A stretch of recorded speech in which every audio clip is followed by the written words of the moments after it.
environment. When you leave here today, Sylvia, God's going to place some people around you that's going to be speaking differently from what you're used to. Those are the ones He sends to acclimate you to the new environment. I'm preaching good. Ain't nobody shouting.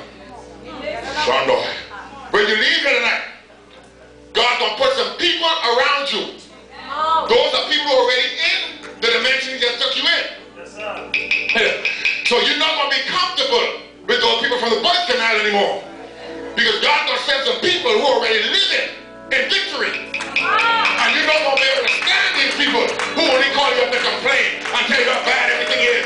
God's going to put you around some people who can tell you, Lord, life is great. You just keep walking. It's going to get better. You just keep walking.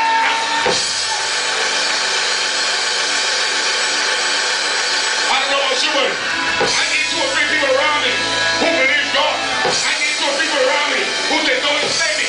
Yes, but I trust Him. I need 2 or 3 people around me who are praising in the bush canal. So when they get out of the bush canal, praise become easy. I'm not going to make it keep on forever.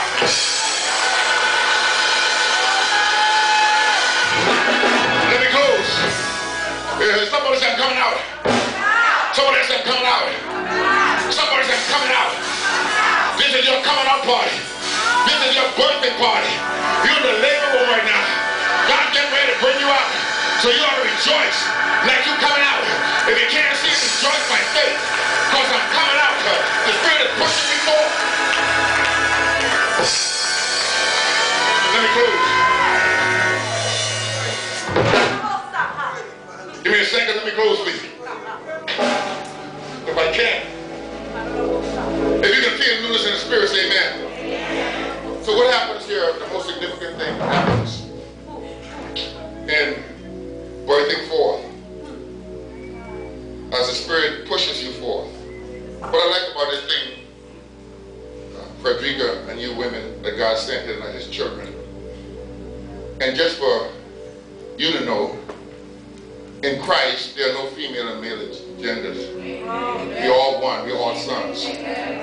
Daughters of God. God never referred to anybody being His daughter. He said, your sons and daughters will prophesy. But all I have is sons because I have spirit beings. So when you come in church, gender is out the door. But in Christ Jesus, there